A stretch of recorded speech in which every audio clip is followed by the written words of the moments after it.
नाही, सुमित्रा महाजनांबद्दल जी सुरुवातीची त्यांची एक इमेज होती की त्या निष्पक्षपणे कामकाज चालवतील, ती अलीकडच्या काळात गेल्या काही आठवड्यात त्याला छेद मिळालेला आहे। आणि एक सतत मी ज्या नेत्यांच्या संपर्कात आहोत आणि ज्यांच्याशी माझं बोलणं होते त्यांच्या बोलण्यातून मला एक गोष्ट जाणवते की सुमित्रा महाजन ह्या पक्षपातीपणानं म्हणजे एक आकसपूर्ण भूमिकेतून विशेषतः काँग्रेस पक्षाशी वागताना दिसतात आहे। आणि ज्या पद्धतीनं आज आता राजीव सातवांनी जे म्हटलं की 11 वाजून 11 मिनिटांनी त्या कुठं बघत होते आणि कशा हसत होते आणि विरोधी पक्षांकडे विशेषतः काँग्रेसच्या बाकांकडे बघून त्या कशा बघत होत्या, ते सगळ्यांच्या निदर्शनास आलेलं आहे। आज एका भारतीय जनता पक्षाच्या एका ज्येष्ठ नेत्याला काही पत्रकारांनी खासगीत विचारलं की तुम्ही काँग्रेस लोकसभेतली जी तुमची एक अहंकारी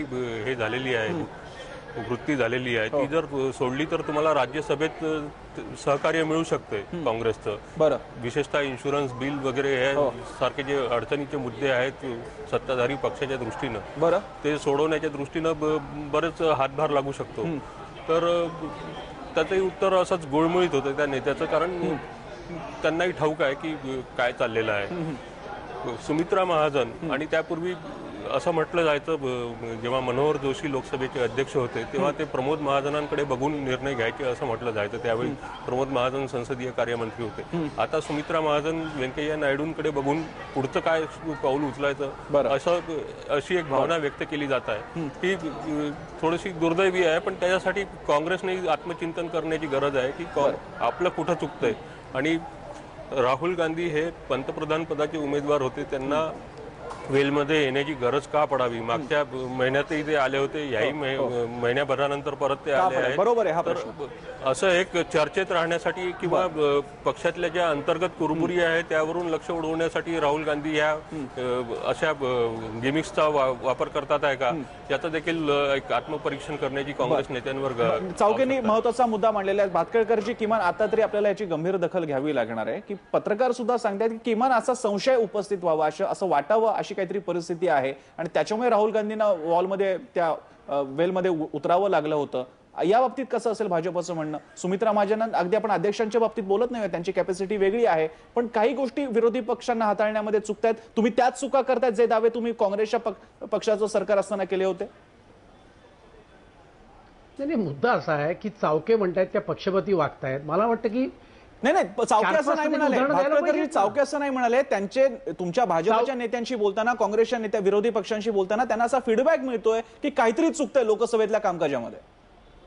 पण काय चुकतंय ते असं तुम्ही सुरुवातीला तुम्हीच बोललात ना की ते लोकसभा कव्हर करताय, तर मला असं वाटतं की त्यांनी उदाहरणं सांगावीत की महागाईवर काँग्रेसने चर्चा मागितली, महागाईवर चर्चा केली आणि राहुल गांधी कधी बोलले लोकसभेमध्ये? ते तर झोपा काढताना दिसले होते। त्यामुळे काँग्रेसच्या अंतर्गतली भांडणं आहेत।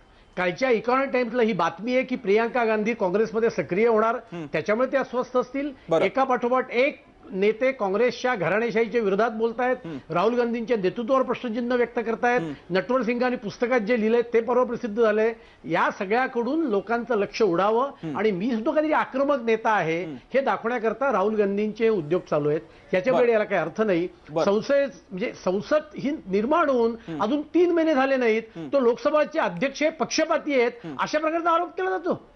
वर्ष 1.5 वर्ष तरी 3-4 अधिवेशन होऊ देत की मग तुम्हाला अध्यक्षांच्या पक्षपातीपणा का निपक्षपातीपणाविषयी काही चर्चा करता येईल।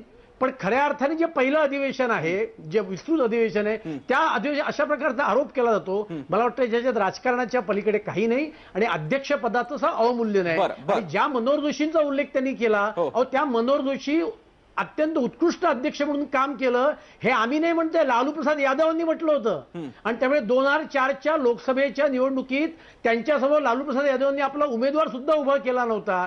त्या मनोहर जोशींवर सुद्धा तुम्ही ऑब्जेक्शन घेणार असाल तर आज मी प्रथमच ऐकलं की मनोहर जोशी सुद्धा पक्षपातीपणे वागत होते। त्यामुळे मला असं वाटतं हे राजकारणाच्या पलीकडे याच्यात काही अर्थ नाहीये। प्रियंका गांधींचा आगामी जो त्यांना सेंटर स्टेजमध्ये आणलं जाणार आहे काँग्रेसच्या, ते पाहून राहुल गांधींची धडपड आहे स्वतःचं अस्तित्व टिकवण्याची। अविनाश धर्माधिकारींपासून सुरुवात करूया। धर्माधिकारीजी, असा काही हा प्रयत्न चालू आहे का आणि त्याचा काही फायदा होईल का? अजूनही आक्रमकपणा म्हटलं तर असं काहीतरी करणं आणि प्रियंका गांधींचा आक्रमकपणा याची तुलना कशी होईल? पक्षाच्या अंतर्गत राजकारणाचा भाग म्हणून नेतृत्व आपल्याकडे खेचून घ्यायला, पक्षात आपल्या विरुद्ध उठणारे आवाज रोखायला आणि आता राहुल गांधी फेल गेले असले तर प्रियंकांना आणा, हे सगळं रोखायला हे असू शकतं, एवढं तर निश्चित आहे. पण मला पुन्हा मूळ मुद्द्याचा जो मला मूळ वाटतो आणि जास्ती गंभीर आहे, कोणत्याही परिस्थितीत सभापतींवर पक्षपातीपणाचा आरोप ही कमालीची गंभीर गोष्ट आहे. तसा काही आरोप करावा असं काही घडल्याचं आजपर्यंत म्हणता येत नाही. आणि सभापती आमच्याकडे कशा बघत होत्या, नंतर कशा हसत होत्या, हे काही पक्षपातीपणाच्या आरोपाचे मुद्दे होऊ नाहीत शकत. तुम्ही सभापती म्हणून काम करताना कुठे संसदीय काही कार्यप्रणालीचा भंग करून किंवा स्वतःकडे बहुमत आहे आणि हे 44 आहेत म्हणून काही अन्याय केला असा काही मुद्दा सांगता येतो का? तर निदान मी तर म्हणेन की अजूनपर्यंत तरी सुमित्रा महाजन यांच्यावर कोणत्याही प्रकारचा पक्षपातीपणाचा आरोप करता येत नाही. बरं, पण एकदा लाय टोल्ड 100 टाइम्स की उधळूनच देत राहायचं, सतत बोलत राहायचं की हळूहळू त्याला एक संशयाचं वाटणं चालू होतं की धूर आहे तर खाली काहीतरी आग असायला पाहिजे. मला चर्चेचं गांभीर्य ठेवून सांगणं भाग आहे की संसदेचं अधिवेशन चालू असताना एक खासदार चॅनलवर सभापतींवर पक्षपातीपणाचा आरोप करतात, ही सुद्धा गंभीर किंवा अगदी नियमानुसार म्हणायचं झालं तर कारवाई होऊ शकते इतकी गंभीर गोष्ट आहे. पण धर्माधिकारी याचं उत्तर तुमच्या प्रश्नामध्येच आहे. सावकेंनी सुद्धा तशाच प्रकारे सांगितलं की असं संशय यावा अशी काहीतरी परिस्थिती त्यांच्या सोर्सेसना, नेत्यांना दोन्ही पक्षातल्या असं जाणवते असं ते म्हणाले. आणि राजीव सातव, जे तुम्हीच आता सांगितलं की कारवाईला ते उभे राहू शकतात, अशी परिस्थिती ओढावून घेऊन सुद्धा जर का राजीव सातव आणि स्वतः राहुल गांधी असं करत असतील तर त्याच्यामध्ये काहीच प्रश्न उपस्थित करायचा नाही, तो पदाची डिग्निटी मान्य करून सुद्धा. हो ना, डेस्परेशन आहे, डेस्परेशन आहे. लोकसभा निवडणुकीतला पराभव, त्यातनं काही रस्ता. मी तर म्हणेन की एक जबाबदार देशातला काँग्रेस अजूनही एक मुख्य आहे ना पक्ष, सीटावर नको जायला आपण. 10 कोटी मतदारांनी मतदान दिलेलं आहे आणि लोकशाहीच्या हितासाठी आवश्यक गोष्ट आहे की 2 किंवा त्यापेक्षा जास्ती पक्ष समर्थपणे उभे पाहिजेत. पण मी म्हणेन काँग्रेसची मग जबाबदारी बनते प्रामाणिक अंतर्मुख होऊन चिंतन करा. हे लोकांनी आपल्याला आता का नाकारलं हे करून उत्तरं मांडा. मग अजून तरी तसं दिसत नाही. आज ज्या प्रकारे गोंधळ घालणं आहे हे संसदीय कार्यप्रणालीची शोभा वाढवणारी गोष्ट नाही. बरं, आपण राजू सातवांकडे पुन्हा एकदा जाऊया. त्यातला प्रियंका गांधींच्या तुलनेचा मुद्दा विचारण्याआधी राजू सातवजी, तुम्ही जशा प्रकारे हा आक्षेपाचा तुम्ही आरोप करताय पक्षपातीपणाचा, मी आपल्याला आठवण करून देऊ इच्छितो, भाजपनं आपल्यावरती तेव्हा असा आरोप केला होता, पण त्यांनी अध्यक्षांना थेट आरोपी बनवलं नव्हतं. पण राहुल गांधींना तरतूद नसताना आणि तसं अजेंड्यावर नसताना सुद्धा कशा प्रकारे बोलू दिलं होतं, तो मुद्दा फार गाजला होता. असं असताना तेव्हा सुद्धा भाजपनं जर का अध्यक्षांवरती आरोप केले नव्हते तर तुम्हाला असं वाटत नाही हे फार अगदी प्रीमॅच्युअर ठरलेलं आहे की अजून पहिलंच अधिवेशन आहे, अशावेळी थेट तुम्ही अनेक वर्षांची परंपरा असणाऱ्या आणि निवडून आलेल्या अशा व्यक्तीला, ज्यांना सभागृहाच्या कामकाजाचा अनुभव आहे, लगेच आरोपी बनवताय? मला 2 मुद्दे मांडायचे. पहिला म्हणजे अतुल भाटकर, अतुलजींनी मुद्दा मांडला झोपेचा. अतुलजी, माझ्याकडे क्लिप आहे, बजेट जेटलीजी प्रेझेंट करत होते आणि त्यावेळेस या देशाचे लाडके पंतप्रधान झोपलेले होते. त्यामुळे झोपेच्या संदर्भात चर्चा करायची तर दररोज जेटली किती वेळ झोपतात त्याच्या संदर्भात आपण निश्चितपणाने बोलू आणि त्याची चर्चा आपण सविस्तर करू. पहिला मुद्दा हा. दुसरा मुद्दा, धर्माधिकारी सरांनी सांगितलं डेस्परेशनचा. निश्चितपणानं डेस्परेशन आहे. डेस्परेशन ह्याचं आहे की आम्ही आजचे दिन कधी येत आहेत ते शोधतोय. डेस्परेशन निश्चितपणानं आहे की या महाराष्ट्रासकट देशातला शेतकरी हा दुष्काळानं होरपळत चाललेला आहे. डेस्परेशन याचं आहे की त्या शेतकऱ्याला मदत कधी मिळणार आहे. आणि डेस्परेशन निश्चितपणानं आहे की सरदार पटेलांच्या स्मारकासाठी 200 कोटीची तरतूद होते. या महाराष्ट्राने 42 खासदार दिलेत. शिवाजी महाराजांच्या स्मारकासाठी 1 रुपया सुद्धा मिळाला नाही. शेतकऱ्यांसाठी पैसे नाहीत. महिलांच्या अत्याचाराच्या विरोधात तुमच्याकडे काही अजेंडा नाही आणि म्हणून डेस्परेशन आहे. आणि त्याच्यासाठी जर टीका होत असेल तर ती टीका विनम्रपणे. पण हे डेस्परेशन तुमचं सरकारबद्दल आहे का अध्यक्षांबद्दल आहे? कारण या 2 गोष्टी वेगळ्या आहेत. मग तुमचं डेस्परेशन सरकारच्या विरोधात असेल तर घटना दत्त अशा त्या पदावरच्या व्यक्तीला तुम्ही थेट बायस का ठरवताय? प्रसन्नजी, मागच्या 15-20 दिवसापासून अध्यक्षांना आम्ही विनंती केली. अध्यक्ष ज्यावेळेस अध्यक्ष म्हणून निवडून आल्या, एक मराठी व्यक्ती त्या पदावर बसली, त्याचा अभिमान या देशातल्या सगळ्या मराठी माणसांना होता, आम्हाला सुद्धा होता. आमची ताई, आमची आई त्या पदावर बसली याचा अभिमान होता आणि त्याचा आनंद आम्ही उघडपणे व्यक्त सुद्धा केला. परंतु ताई आणि आई बसलेल्या आहेत आणि त्यांनी मुलाकडे बघायचंच नाही असा जर दृष्टिकोन असेल तर ते कसं चालू शकेल? बरं राजूजी, पण आणखी एक मुद्दा असा आहे, डेस्परेशनचं तुम्ही म्हणता, ठीक आहे, अगदी तुमचं अध्यक्षांच्या विरोधातलं असेल, पण भाजपचं असं म्हणणं आहे आणि बाकीच्या निरीक्षकांचं पण असं म्हणणं आहे की वस्तुतः ते डेस्परेशन पक्षांतर्गत आहेत. प्रियंका गांधींच्या आव्हानासमोर राजीव गांधींची शेवटची खेळी आहे की आपणही आक्रमक आहोत. मुद्दा असा आहे की मागच्या जवळजवळ 8 ते 9 वर्षापासून मी फार जवळून राहुलजींना, प्रियंकाजींना आणि सोनियाजींना ओळखतोय. या परिवारात जेवढं एकमत आहे तेवढं देशातल्या फार कमी परिवारामध्ये एकमत असेल. आणि त्यामुळे मीडिया काय चर्चा करते हा फार गौण मुद्दा आहे. राहुलजींनी नेतृत्व करावं असं त्या परिवारातल्या सगळ्यांचं एकमत आहे. त्याच्यामुळे प्रियंकाजी येणार, प्रियंकाजी असं करणार, ह्या बातम्यांमध्ये काही तथ्य माझ्या दृष्टीनं अजिबात नाही. त्याच्यामुळे त्याच्यासाठी काही करणं हा राहुलजींचा पिंड सुद्धा नाहीये. ही जर सगळी लढाई असेल, तुम्ही पहा मागच्या 7-8 वर्षापासून जास्तीत जास्त जणांना अधिकार मिळाले पाहिजे. मग त्या युवक काँग्रेसच्या निवडणुका असतील, एनएसयूच्या निवडणुका असतील, माहितीचा अधिकार असेल, फूड सिक्युरिटी असेल, जास्तीत जास्त जणांना अधिकार देणं यासाठीचा प्रयत्न आहे. आणि दुसरीकडे जे असं सरकार आहे की एका माणसाचं सरकार आहे, मंत्र्यांना सुद्धा पीए कोणी द्यायचा तर ते पंतप्रधान ठरवणार, ते मंत्री नाही ठरवणार. म्हणजे एका माणसानं कारभार चालवायचा, एका माणसानं सगळ्यांना आदेश द्यायचे आणि त्याच्या विरुद्धचा आमचा लढा आहे. बरं, आपण भातखळकरांना विचारत राजू सातवांचे आरोप. भातखळकरजी 2-3 मुद्दे महत्वाचे आहेत, पण त्यांचं आता आपण अध्यक्षांच्या पलीकडे जाऊयात. भातखळकर बहुधा त्यांच्याशी कनेक्शनचा काहीतरी प्रॉब्लेम आलेला असेल. चावकेंकडे आपण जाऊयात. चावकेजी, याच्यातले ते डेस्परेशन म्हणतात की ते पक्षाविरोधात आहेत, पण चावकेंशी पण तांत्रिक अडचणीमुळे त्यांच्याकडे जाता येत नाहीत. आपण पुन्हा एकदा पुण्याला जाऊयात. अविनाश धर्माधिकारी आपल्यासोबत आहेत. धर्माधिकारीजी, प्रश्न असा आहे की आता हे केवळ राहुल गांधी केलेत वेलमध्ये, त्याच्यामुळे सगळा हा बभरा सुरू झालेला आहे, पण याच गोष्टीला जर का विरोधी पक्षांची सुद्धा जोड मिळत असेल, मी मगाशी सुद्धा उल्लेख केला होता की पक्षपातीपणाचा आरोप यापूर्वी काँग्रेस नसलेल्या वेगळ्या पक्षांनी पण केलेला आहे.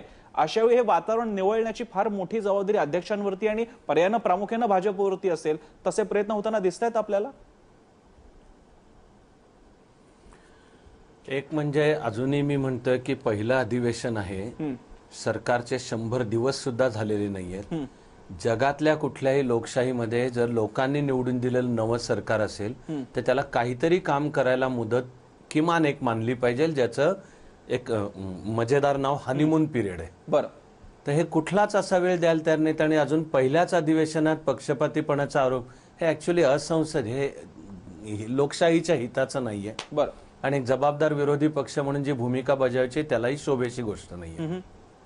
बरं, चावकेंकडे जाऊयात. दिल्लीहून आपला संपर्क प्रस्थापित झालेला आहे. चावकेजी, पण काँग्रेस ज्या प्रकारे हा विरोध करताय त्यातला अध्यक्षांच्या विरोधाचा भाग सोडून द्यावा, पण या निमित्तानं काँग्रेस ऍक्टिव्ह आहे आणि विरोधी पक्ष म्हणून आम्ही क्लेम करतो, जरी आमची संख्या कमी असली तरी त्या अर्थानं आमचा नैसर्गिक दावा सिद्ध करण्यासाठी काँग्रेस हा प्रयत्न आहे आणि तो कदाचित यशस्वी होऊ शकेल.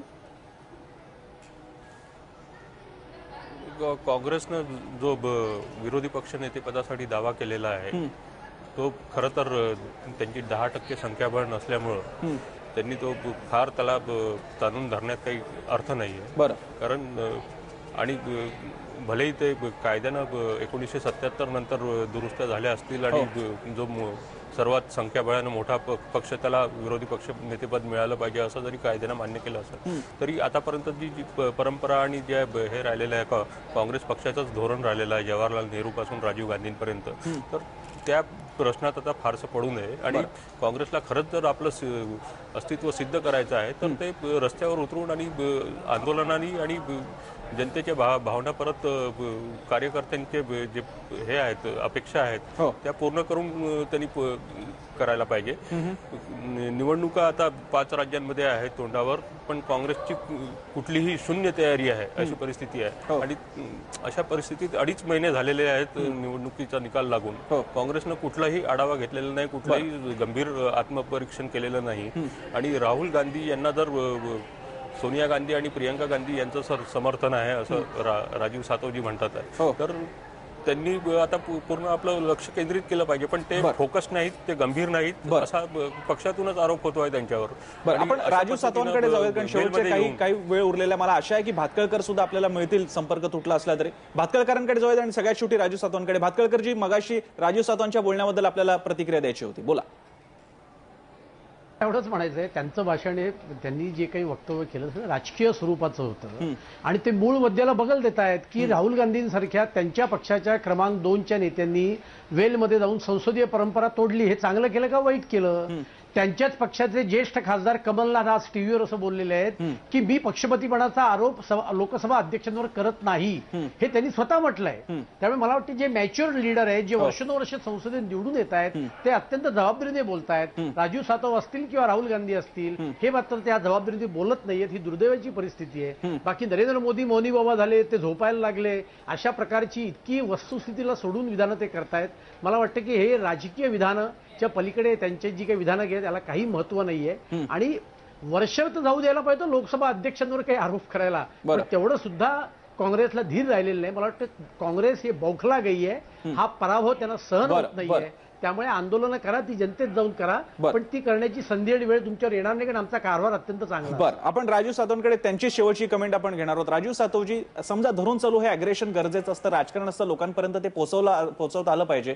पण मी आपल्याला 2-3 फक्त काही घटना सांगू इच्छितो. दिल्लीमधलं बलात्कार प्रकरण, भ्रष्टाचार विरोधाचं प्रकरण, या दोन्ही गोष्टी रस्त्यावर गाजत होत्या आणि त्याचवेळी लोकसभेत गाजत होत्या.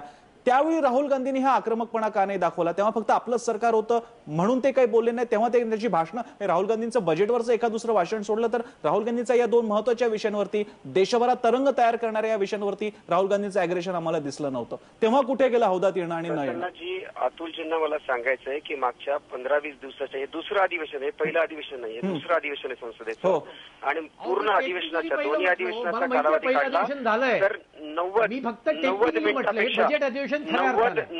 मिनिटापेक्षा जास्त कालावधी या देशाच्या लाडक्या पंतप्रधानांनी लोकसभेमध्ये दिलेला नाहीये. जे देशाचं सर्वोच्च सभागृह आहे त्या सभागृहाला मागच्या 20 दिवसामध्ये फक्त 90 मिनिटाचा कालावधी या पंतप्रधानांनी दिला आहे. आमचा ग्रीव्हन्सेस हा आहे की एका पक्षानं चालवलेलं सरकार, एका माणसाचं सरकार, एका माणसाच्या म्हणण्यावर चालणारं सरकार आणि बाकीच्या कोणालाही काही अधिकार नसलेलं सरकार आहे. या सरकारला जागा करण्यासाठी जे जे आवश्यक आहे ते आम्हाला करावं लागणार आहे. पण सातवजी, मी तुम्हाला शेवटची फक्त कमेंट विचारतो. तुमचा अजूनही स्पष्ट दावा आहे की आपले लोकसभा अध्यक्षांकडनं अपेक्षित काम अपेक्षित निष्पक्ष पद्धतीने होत नाही आणि हा तुमचा दावा काँग्रेसचा अधिकृत दावा आहे? तुम्ही कारवाईची मागणी करणार आहात? लोकसभा अध्यक्षांकडून निपक्षपातीपणे काम होण्याची अपेक्षा आहे. येणाऱ्या काळात आमची अपेक्षा राहील की त्या निपक्षपातीपणे काम करतील. पण आतापर्यंतचा जो एकंदरीत कारभार राहिलाय त्याच्यामध्ये काँग्रेस खुश नाही. बरं, राजीव सातव आणि आपल्याला सगळ्या मान्यवरांनी वेळ दिला, पण हा महत्वाचा आणि गंभीर मुद्दा आहे. इतक्या लवकर हा मुद्दा काढायला हवा होता का? पण लोकांचं जर का पक्षाचं इम्प्रेशन असेल, काँग्रेससारख्या प्रमुख मोठ्या विरोधी पक्षाचं असं इम्प्रेशन असेल तर त्याची दखल सत्ताधाऱ्यांना घ्यावी लागेल आणि त्याचवेळी काँग्रेसलाही दखल घ्यावी लागेल की आता अग्रेसिव्ह होत असणारे राहुल गांधी जे मुद्दे विचारले सातवांनी त्याचं उत्तर दिलं नाहीत, पण हा आक्रमकपणा आधी महत्वाच्या मुद्द्यांवरती का दिसून आला नाही? आता हा आक्रमकपणा दाखवण्यामागे इतर काही कारण आहेत का? लोक त्याचाही विचार करतील आणि प्रश्न विचारतील. अर्थात सध्या तरी दोघांनी आपल्याला वेळ द्यायला हवा, कारण खरोखरच सरकारचा पहिलं त्या अर्थानं दुसरं अधिवेशन आहे. काय होतं ते आपण बघणार आहोत. पण तुर्तास चर्चेसाठी आपल्याला सातव, भातखळकर, अविनाश धर्माधिकारी, सुनील चावके यांनी वेळ दिला. आपण त्यांचे आभार मानूयात. चर्चेमध्ये थांबूयात. पाहत राहा एबीपी माझा.